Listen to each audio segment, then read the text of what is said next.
Hello, hello, everybody. This is Angel Arts, and welcome back to yet another episode of Let's Interview the finalists for the upcoming Mass Effect Tabletop Campaign Season 2. This time, we are here with Mekael. Is it Mekael or Mekael? How do you pronounce it? Mekael. Mekael. Sorry, I've been pronouncing it incorrectly this entire time. It's okay. Mekael is back once again. You may have seen him interview for the Pokemon campaign, so it's great to see him back again. Mekael asked for Elias slash Matt to interview him, Hello. and it's great to see you back again, Matt. Great to be back again. All He's the right. nicest, gentlest person in the world who has taken care of me so well. He definitely won't prompt me with the most important questions ever that are very long and hard to answer. Definitely won't do that. Did you watch Mass Effect Season 1? I was like, oh. All right. Well, with that, Matt, it's your show. Go ahead. Sure. Mikael, first of all, great to meet you in person. I know we've been chatting on Discord a bit, but hello. Um, Hi. please try to relax. It goes so much easier when you relax. It's okay. Take that out of context, internet. Good luck. Enjoy. Um, so, why is tabletop gaming important to you personally? Well, from what I've discovered, it's a really good way to relieve stress. Like from what I've noticed, like doing my because I've just finished my practicum now, freedom, and so Yay. during like the first parts of my school when I was doing tabletop RPGs, it was a really good stress relief for me, and it let me get out a lot of my own like little personal things, um, and it's just a really great environment, especially if you have like the right group of people you're with who are Mhm. open and willing to talk and not just stand there and just watch. I've had those experiences, and you get to, and it's a really good way to open up and just be yourself, and you get to have some really fun stories to share. So Mhm.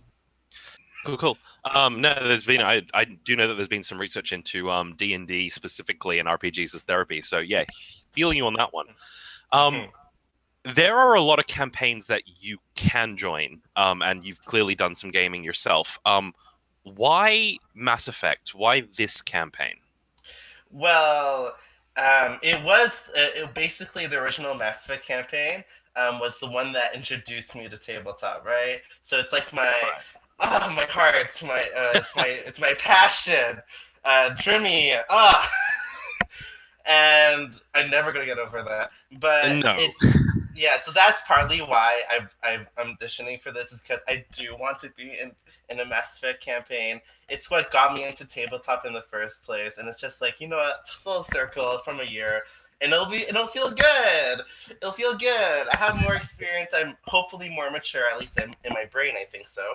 I don't know what Right. people say behind my back.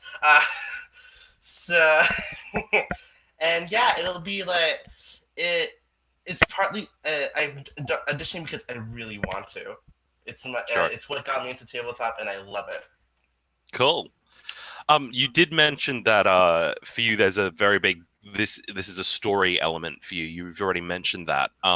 What do you think your strengths are as a storyteller, and what are you working on improving at the moment?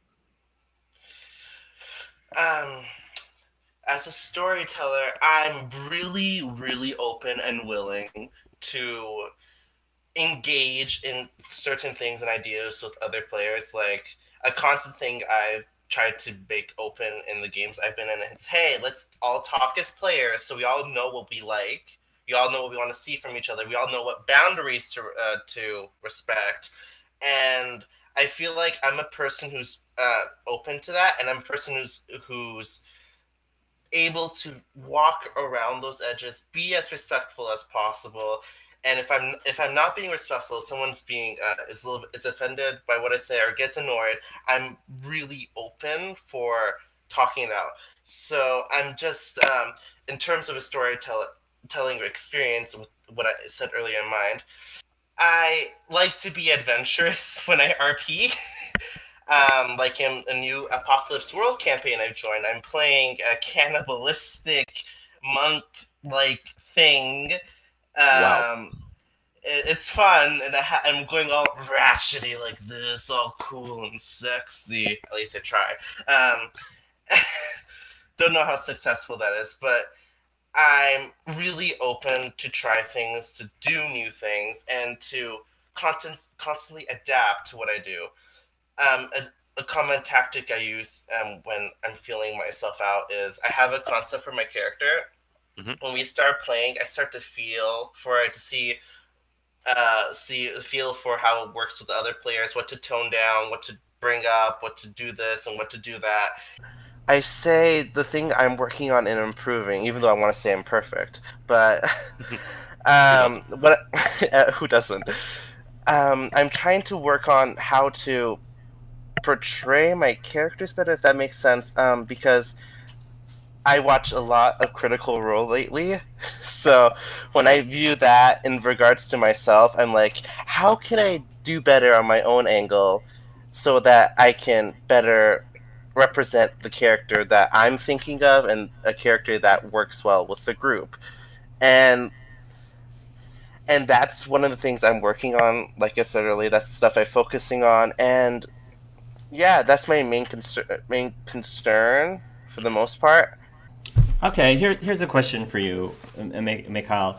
So you've been through this interview process before in the past. So I guess my question is, what are some of the what are some of the ways that you think you've improved since last year? Well, first off, I have actual experience in tabletop role playing. That's the big one. So I know how the group dynamic works and all that. Um, I've learned how to make my way across Roll20, all those platforms, and I know how to fix my hair properly. But in terms of actual experience, I guess the only thing from me versus back then, besides like actually getting experience with playing games and playing with different systems, is maturing as a person. I feel like, because the me from back then is much different from the me now. As I feel like I've toned down a lot from back then. Back then I was just all screechy and giggles. uh, and now I'm less screechy and giggles. Sometimes it gets screechy and giggles, especially when I'm like riled up and anxious. Ooh. Here's the scenario: you've applied for a job at with Elias, and you have heard a rumor that he's been conducting some of the interviews in person. That is what you have heard. So you're getting up in the morning. You're on your way to the interview. First of all, are you interviewing as Logan or Dia Irons? How are you presenting?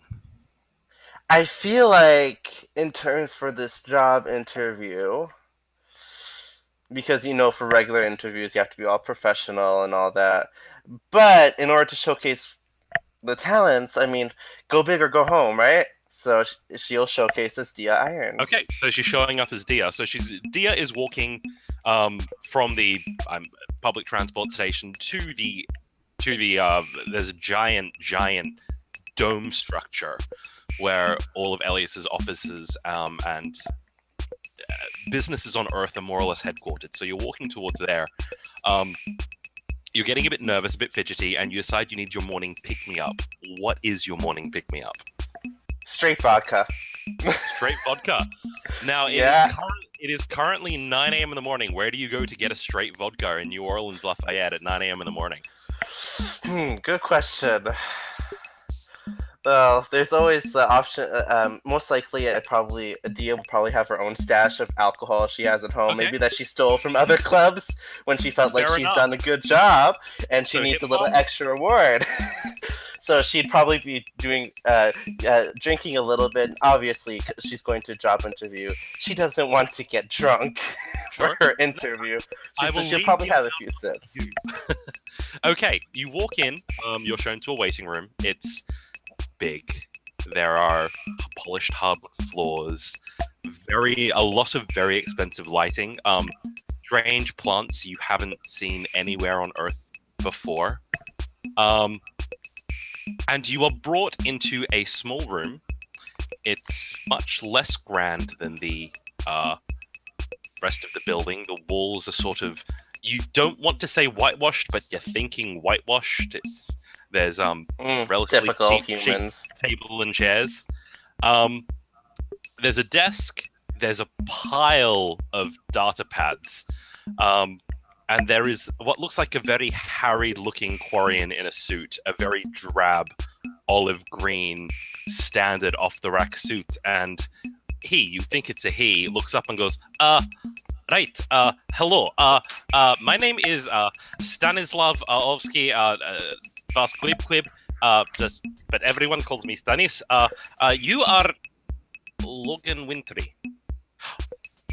Oh, no, you are the Irons. Yes, sorry, I misread your application form. You are here for a job as backup dancer. I'm assuming you are not here for shuttle pilot or janitorial services? I think I'm here for being a backup dancer, hun. Just take a little bit to just calm down. Just calm down. Let's calm down. Just Don't busy worry. today. Very, very busy. Please have seat. Would you like a drink? We have water. Thank you, baby, but I'm good. She says, and she just like takes a little sip of her vodka, just hides it away back underneath her bus line. Right. Yes. Well. So you are here for backup dancer. You're dear Irons. You're on vid show. You're on drag. You're on last cycle drag race. Why are you here for backup dancer role? I think I misunderstood some of the fine print. I thought I'd be the lead dancer. I'm usually the lead dancer. And so my shock turns out that I turned out to be a backup dancer. But you need money, right? Right. Well, now you are second to go on Drag Race Cycle 28. Everyone has been talking about you. When you leave, you say, Pheasant Plucker muttered you were diversity casting choice. And you turned around, and what was it you said again? Everyone talking about it. It's not hard to be perfect, baby. You just have to be me. Yes, exactly that. And then you've been on a vid series on street fashion, standing in Club Soho, critiquing outfits. What you say to man in last episode? He walked in like a tank top with all that print on pattern. I'd say he better stop going to his mom's local barber shop and actually take a school in learning how to actually sew. Maybe pick up a little things from the local county thrift store, baby. Right. I should do job. Sorry. Thank you for indulging me. Yes. So, with roll, we have a number of questions. I'm sure you've heard these all before, but just have to fill in standard form. Describe the highest pressure situations you have been under recently, and how did you cope with them? He's pulling up his iPad and he's getting ready to describe your answers. How I usually cope with high pressure situations is utter a very long and old phrase in the drag community. Water off a duck's back. It seems to work a lot, and it's what I use sometimes from time to time. I don't get stressed out much, and if I do, it's if I don't have my local taste of my morning upsets. Your morning upset? Yeah, she just pops out her vodka up from her bus line, goes up along the side of her face. She's like, "This baby," and then puts it right back down, hiding it nice and neatly into her lovely flowing gown. The cut-out cushions hiding underneath it, make it look like she has the bigger bust. And all of it just fits together seamlessly, nicely, and she looks professional. She looks beautiful. She looks fishy. She's sickening, baby. Right. Tell me about some situation where you become frustrated or impatient when dealing with your coworkers and or boss. Delete whichever is. Sorry. Coworkers or boss. What did you do? Well, I usually have a nice little chat with them. We just talk about little things on how to prepare, how to do better next time, how to maybe not hire any of the low-grade queens around the area, um, and things like that. Well, sorry, I'm asking for a specific time. Specific time. Well, it'd be probably, I think, last week in Jonesy's local haven, I believe. And the manager at the time, the one who hired me for their gig, had me working with this low-grade comedy queen, right? Her jokes were pretty flat, and they weren't hitting anywhere, so I just had a brief little conversation with the manager, and it all turned out okay, especially since she wasn't there anymore. What sort of conversation did you have with manager? A very nice one. Yes, we need some more specific details for application form. Me and him got really personal over a table and the drinks at his place. Right. Okay.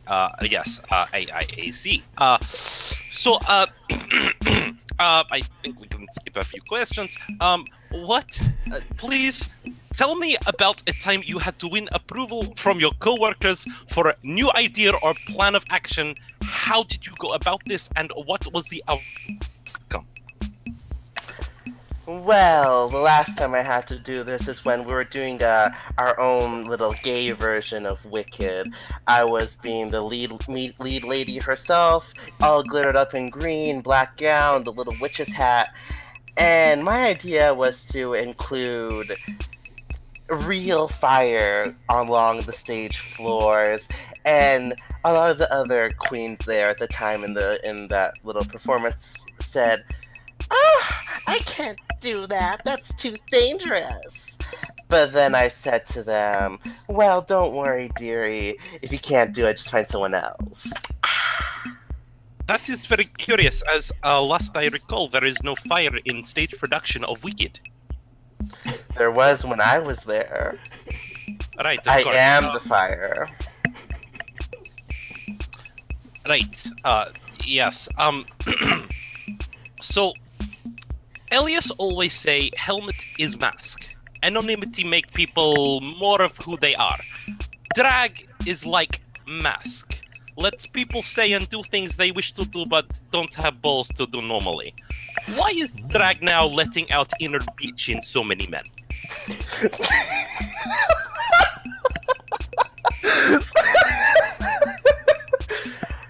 Well, there's just something really freeing about just letting it all out there, right? Usually most human drag queens have to do the tuck, but I don't have to because I'm a turian. It all just melts in there.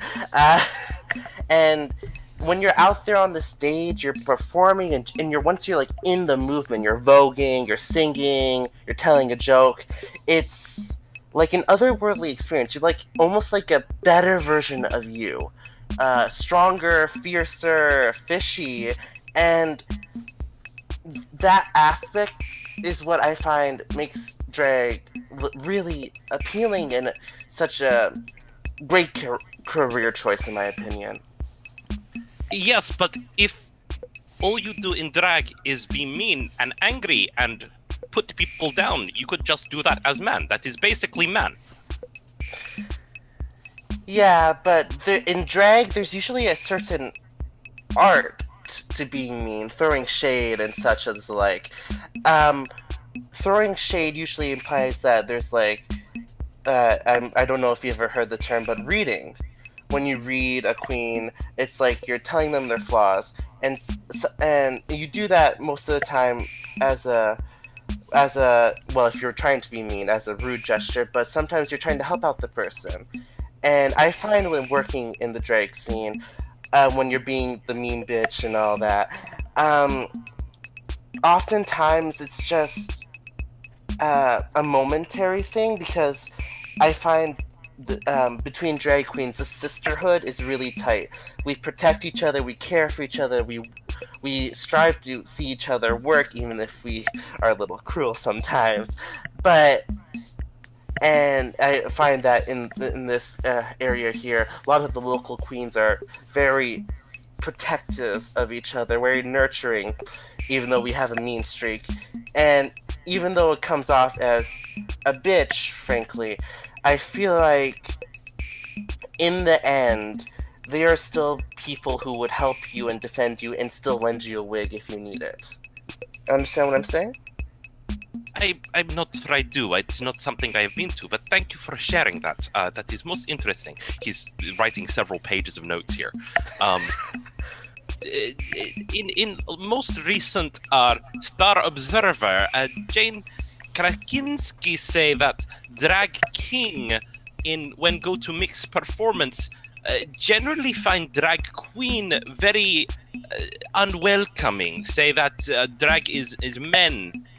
Is sort of a boys' club, and women are not welcome, and also transgender women specifically are not allowed to compete even in drag race. There's a little look on Dia's face as like the facade of the character she's being sort of fades, and like Logan comes out and he Hmm. seems to feel really bad about that comment, like as from his experience, as if there's like a faint sort of feeling of sympathy towards the drag kings, transgender people, and and all of them, and he says in out of his Dia voice, aka his bitch voice, he says, "Well, drag is drag, honey. Anyone can do it, and anyone can do it in however style they like. They shouldn't have to be forced. There shouldn't be one method for it, otherwise you'd just be Nazis, right? I mean, we're all here together. We're all here to support each other, and I don't know why, but honestly, I prefer if they get welcomed more. And yeah, and as she's like finished like her little rumble, I mean mumble, and she sort of like catches herself and just brings back Dia, and just her face goes up in a little faint smile as she just stands there. Right, right. So why does Logan want this job? She just like turns her face as you lose the accent, and she's like, "Damn,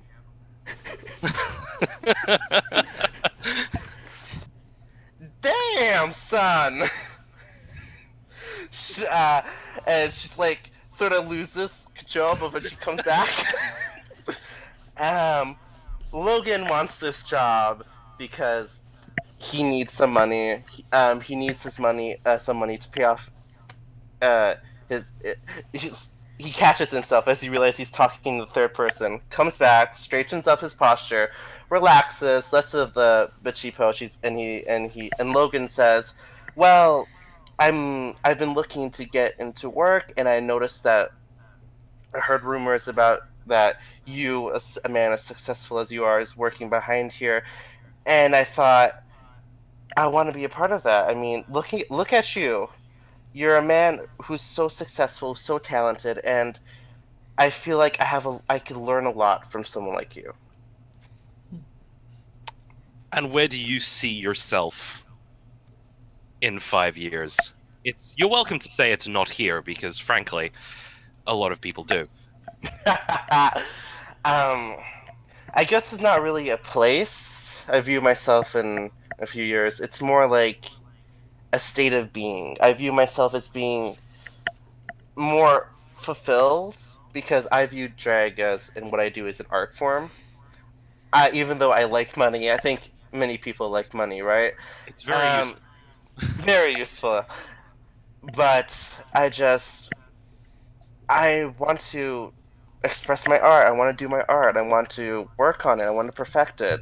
And that's what really motivates me. And from what I've seen of you, you're a man who's really perfected, if I may be honest, perfected your art. You're incredible at what you do.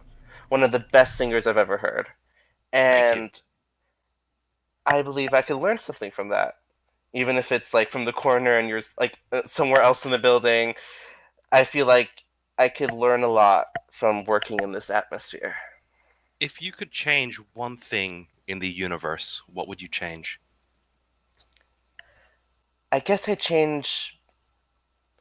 I guess I changed the fact that I'm Turian. Really? Tell me more about that. Well, it's really hard being a Turian on Earth, and Mm. even harder being a bi Turian on Earth who's also a drag queen. Not the most pleasant experience. And for me, that's led to a lot of conflict. You've spoken in the past about being a Turian performing what is essentially a human art form, because I believe what you said something about lipstick being very difficult when you don't have lips. Um, how is, if it's not too personal a question, you're welcome to not answer this. How has your sexuality made this more difficult? You've never talked about that before. Well, well, besides the standard, your parents don't like it and all blah blah blah, all of that. I find that a lot of that amplifies because I am a Turian, and it just doubles up in a quadri of really difficult things, and it's frankly, I'm not very connected with Turian culture. I was raised here. I was raised as a human. I most of the time I view myself as a human as I'm doing my stuff. Not really much of a Turian, and it's dragging down career opportunities for me. I can see how you wouldn't fit into the hierarchy, especially the militaristic, hoorah kind of. Yeah. Anyway, How was your relationship with your parents?